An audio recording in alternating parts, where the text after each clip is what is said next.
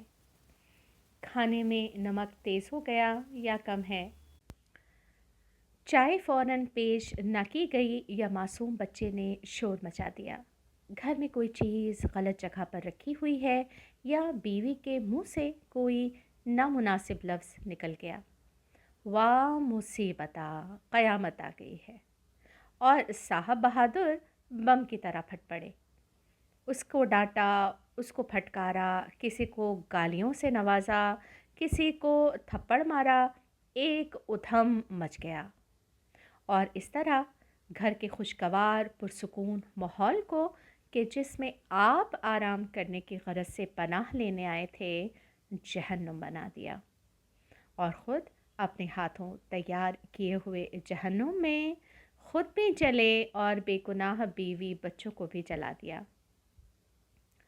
اس رعب و وحشت کے ماحول میں اگر بچوں کو فرار کرنے کی مہلت مل گئی تو گلی کوچوں میں مارے مارے پھریں گے اور خدا سے چاہیں گے کہ دوزخ کا مالک کسی طرح جلدی گھر سے باہر جائے تاکہ اس کے شر سے نجات ملے۔ ایسے ماحول میں جہاں ہمیشہ لڑائی جھگڑے اور چوتم چوتا رہے، کسی کو بھی سکون و چین نصیب نہ ہوگا۔ ایسے خاندان کی افسوسناک حالت اور خراب انجام ظاہر ہے۔ گھر کی حالت ابتر رہے گی، بیوی گھر کے ماحول اور شوہر کی تیوریاں چڑھی صورت سے بیزار ہو جائے گی۔ وہ عورت جو ہمیشہ اپنے شوہر کی بدسلوکیوں کا شکار بنتی رہے، کس طرح خوش رہ سکتی ہے، اور اس سے گھرداری اور شوہرداری میں دل جمی کے ساتھ دلچسپی لینے کی توقع کیسے کی جا سکتی ہے؟ اور سب سے بدتر حالت اور خطرناک سرنوشت تو ان معصوم بچوں کی ہوتی ہے جو ایسے بدنصیب ماحول میں پرورش پاتے ہیں۔ ماں باپ کے آئے دن کی لڑائی جھگڑوں سے بلا شبہ ان کے معصوم دل و دماغ اور حساس روح پر بہت خراب اثر پڑتا ہے۔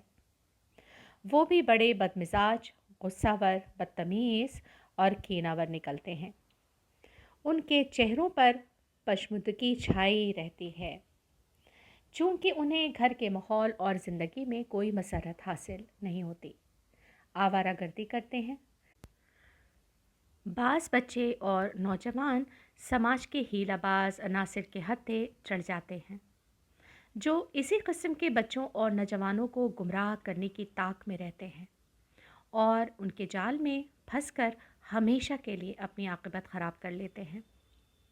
اس بات کا بھی امکان ہے کہ دماغی پریشانیوں میں مبتلا ہو جائیں اور بے حد خطرناک کام مثلاً قتل و غارت گری، چوری یا خودکشی کا ارتکاب کر ڈالیں۔ اس بات کی تصدیق جرائم پیشہ افراد خصوصاً مجرم بچوں کی فائلوں پر نظر ڈالنے سے ہو سکتی ہے۔ اس قسم کے بچوں کے متعلق خبریں اور اعداد و شمار جو ہر روز اخبار و رسائل کے صفحات میں نظر آتی ہیں اس بات کی بہترین گواہ ہیں۔ ان تمام ناگوار حادثات کے ذمہ دار خاندان کے سرپرست ہوتے ہیں جو اپنے آپ پر کنٹرول نہیں کر پاتے اور گھر میں بد اخلاقی اور بد مزاجی کا مظاہرہ کرتے ہیں۔ ایسے لوگ اس دنیا میں بھی کوئی سکون و آرام حاصل نہیں کر پاتے اور یقیناً آخرت میں بھی اپنے ان اعمال کی سزا بھگتتے ہیں۔ برادر عزیز، دنیا کا نظام ہمارے اختیار میں نہیں ہے۔ رکاوٹیں، مصائب، پریشانیاں اس دنیا کے جز ہیں۔ ہر انسان کو زندگی میں ان سب چیزوں کا سامنا کرنا پڑتا ہے اور ان کا مقابلہ کرنے کے لیے ہمیشہ تیار رہنا چاہیے۔ انسان کے کردار کی پرکھ ایسے ہی موقعوں پر ہوتی ہے۔ نالہ و فریاد کے بغیر مردانہ وار ان کا مقابلہ کرنا چاہیے اور ان کو حل کرنے کی فکر کرنی چاہیے۔ انسان اس بات کی توانائی رکھتا ہے کہ سینکڑوں چھوٹی بڑی مشکلات کو خندہ پیشانی کے ساتھ قبول کرے اور اس کی ابرو پر بل نہ آئے۔ پریشانیوں کی اصل وجہ زمانے کے ناخوشگوار حادثات نہیں ہوتے بلکہ یہ خود ہمارے اعصاب کی کمزوری ہے جو ہر چھوٹی بڑی بات سے جلد متاثر ہو کر پریشانیوں اور گھبراہٹ میں مبتلا ہو جاتے ہیں۔ اگر درپیش حالات کے مقابلے میں ہم اپنے نفس پر قابو رکھیں اور اپنے اعصاب پر کنٹرول کریں تو غم و غصہ کوئی معنی ہی نہیں رکھتا۔ ہماری زندگی میں جو ناگوار حادثات و واقعات پیش آتے ہیں وہ دو قسم کے ہوتے ہیں۔ ایک تو وہ جو اس جہان مادی کا جز ہیں اور ان سے بچنے کے لیے ہماری کوئی بھی صحیح و تدبیر کام نہیں آتی۔ دوسرے وہ حادثات ہیں جنہیں ہم اپنی صحیح و تدبیر سے ٹال سکتے ہیں۔ اگر حادثات کا تعلق پہلی قسم سے ہو تو نالہ و فریاد، غم و غصہ اور بدمزاجی کرنا بلا شک و شبہ بے سود ہوگا، بلکہ یہ امر 100% غیر عاقلانہ ہوگا، کیونکہ اس سلسلے میں کوئی چیز ہمارے دائرۂ اختیار میں نہیں ہے۔ ہم چاہیں یا نہ چاہیں اس جہان مادی میں ان چیزوں کا وجود میں آنا لازمی امر ہے، بلکہ ہمیں ان کے لیے تیار رہنا چاہیے۔ البتہ اگر ان کا تعلق دوسری قسم سے ہے تو صحیح و تدبیر اور بردباری سے ان کو حل کرنے کی فکر کرنی چاہیے۔ اگر ہم اپنی مشکلات کا مقابلہ کرنے کے لیے اپنے آپ کو آمادہ رکھیں اور اپنے اعصاب کو کنٹرول میں رکھیں اور دانش مندی اور سوجھ بوجھ سے کام لیں تو اکثر مشکلات بڑی آسانی سے حل ہو سکتی ہیں۔ ایسی صورت میں غصہ اور بد اخلاقی سے نہ صرف یہ کہ مشکلات حل نہیں ہو سکیں گی بلکہ ممکن ہے ان میں مزید اضافہ ہو جائے۔ لہٰذا ایک عاقل اور باوقار انسان کو چاہیے کہ اپنے ہوش و حواس اور اعصاب کو ہمیشہ قابو میں رکھے اور زمانے کے حادثات اور زندگی کی اونچ نیچ سے متاثر ہو کر آپے سے باہر نہ ہو جائے۔ انسان ایک طاقتور اور با اختیار مخلوق ہے جو اپنی سعی و کوشش اور بردباری سے بڑی مشکل پر فتح حاصل کر سکتا ہے۔ کیا یہ چیز قابل تأسف نہیں کہ چھوٹی باتوں اور زمانے کے سرد و گرم کے مقابلے میں انسان ہمت چھوڑ بیٹھے اور نالہ و فریاد شروع کر دے اور اپنے سے کمزوروں پر اپنا غصہ اتارے، ان پر چیخے چلائے؟ سب سے بڑھ کر یہ کہ زمانے کی گردش اور ناپسندیدہ عناصر کے سلوک نے آپ کی پریشانی کے حالات فراہم کیے ہیں۔ اس سلسلے میں آپ کے بیوی بچوں کا کیا قصور ہے؟ آپ کی بیوی صبح سے اب تک گھر کے کاموں میں مشغول رہی ہے، کھانا پکانے، کپڑا دھونے، گھر کی صفائی اور بچوں سے نپٹنے جیسے صبر آزما مراحل سے گزری ہے، اور تھکی ہاری آپ کے انتظار میں ہے کہ آپ گھر آ کر اپنی خوش اخلاقی اور مہربانی سے اس کے دل کو شاد کر کے اس کی ساری تھکاوٹ دور کر دیں گے۔ آپ کے بچے بھی صبح سے اب تک اسکول میں پڑھائی میں مشغول رہے ہیں، ان کا دل و دماغ بھی تھکا ہوا ہے، یا دکان یا کارخانے میں کام میں مشغول رہے ہیں اور اب تھکے ہارے گھر لوٹے ہیں اور اپنے باپ سے اس بات کی توقع رکھتے ہیں کہ اپنی میٹھی میٹھی محبت و شفقت بھری باتوں کے ذریعے ان کی تھکن دور کر دے گا، اور باپ کا شفیق رویہ اور اظہار محبت ان میں ایک نئی روح پھونک دے گا اور انہیں مزید سعی و عمل کے لیے حوصلہ عطا کرے گا۔ جی ہاں، آپ کی بیوی بچے دل میں سینکڑوں امیدیں اور آرزوئیں لیے آپ کے منتظر ہیں۔ آپ خود غور کریں، کیا یہ مناسب ہے کہ وہ بیچارے آپ کی تیوریاں چڑھی ہوئی غصے سے لال پیلی صورت سے روبرو ہوں؟ یہ سب آپ سے توقع رکھتے ہیں کہ آپ ان کے لیے فرشتہ رحمت ثابت ہوں گے، اپنی خوش اخلاقی اور شگفتہ چہرے کے ساتھ گھر کے ماحول کو رونق بخشیں گے اور اپنی دلکش اور شفیق باتوں سے ان کے تھکے ماندے اعصاب کو سکون پہنچائیں گے، نہ یہ کہ اپنی بدمزاجی اور ناروا سلوک سے گھر کے ماحول کو تاریک بنا دیں گے اور غصے و ناراضگی کا اظہار کر کے اور ڈانٹ ڈپٹ کر کے ان کے تھکے اعصاب کو مزید خستہ کر دیں گے۔ کیا آپ جانتے ہیں کہ نامناسب جملوں سے ان کی معصوم روح و جسم پر کتنے خراب اثرات مرتب ہوتے ہیں کہ جن کے نتائج کا خمیازہ آپ کو بعد میں بھگتنا پڑے گا؟ اگر آپ کو ان پر رحم نہیں آتا تو کم سے کم خود اپنے آپ پر رحم کیا کریں۔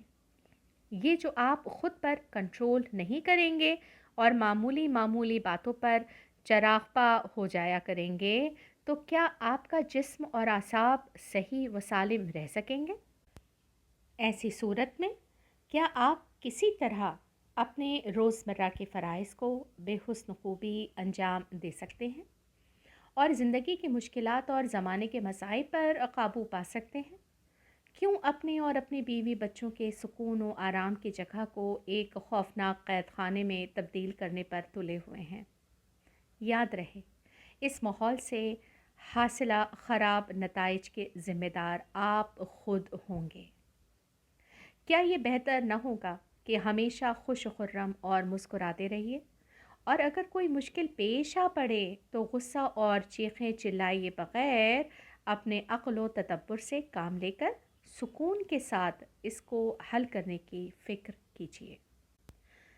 کیا یہ بہتر نہ ہوگا کہ جب آپ اپنی توانائیوں کو پھر سے بروئے کار لانے کی غرض سے اپنے گھر کی آسائش گاہ میں قدم رکھیں تو اپنے دل میں خود اس بات کا تجزیہ کریں کہ غصہ اور بدمزاجی سے کوئی مشکل حل نہ ہوگی، بلکہ اعصاب اور زیادہ خستہ ہو جائیں گے، بلکہ ممکن ہے اور کئی نئی مشکلات پیدا ہو جائیں۔ لہٰذا بہتر ہے توانائی کے بحالی کے لیے فی الحال آرام کریں تاکہ آپ کے جسم کو آرام ملے۔ اس کے بعد تر و تازہ ہو کر اطمینان کے ساتھ اس مشکل سے نپٹنے کی فکر کیجیے۔ تھوڑی دیر کے لیے زندگی کی پریشانیوں اور تلخ حادثات کو بھول جائیے اور گشادہ پیشانی کے ساتھ مسکراتے ہوئے گھر میں داخل ہوئیے۔ خوشگوار اور محبت بھری باتوں سے اہل خانہ کے دلوں کو شاد کیجیے۔ اطمینان کے ساتھ پرلطف باتیں کیجیے، ہنسیے، ہنسائیے، خوشگوار ماحول میں کھانا کھائیے اور آسودہ اعصاب کے ساتھ سو جائیے یا آرام کیجیے۔ اس طریقہ کار سے آپ اپنے بیوی بچوں کے دلوں کو اور گھر کے ماحول کو خوش اور پرسکون بنا سکتے ہیں اور انہیں اپنے اپنے کاموں میں سرگرم رہنے کے لیے آمادہ کر سکتے ہیں اور خود بھی صحیح و سالم اعصاب کے ساتھ اپنے فرائض انجام دے سکتے ہیں۔ یہی وجہ ہے کہ دین مقدس اسلام میں اچھے اخلاق کو دیانت کا جز اور کمال ایمان کی علامت کہا گیا ہے۔ حضرت رسول خدا صلی اللہ علیہ وآلہ وسلم فرماتے ہیں، ایمان کے اعتبار سے کامل ترین انسان وہ لوگ ہیں جو بے حد خوش اخلاق ہوں۔ تم میں سے بہترین انسان وہ ہے جو اپنے خاندان کی نسبت نیکی کرے۔ پیغمبر اسلام کا ارشاد گرامی ہے کہ اچھے اخلاق سے بہتر کوئی عمل نہیں ہے۔ امام جعفر صادق علیہ السلام فرماتے ہیں، نیکوکاری اور خوش مزاجی گھروں کو آباد اور عمر کو طویل کرتی ہے۔ امام جعفر صادق علیہ السلام کا یہ بھی قول ہے کہ بد اخلاق انسان خود کو عذاب میں مبتلا کر لیتا ہے۔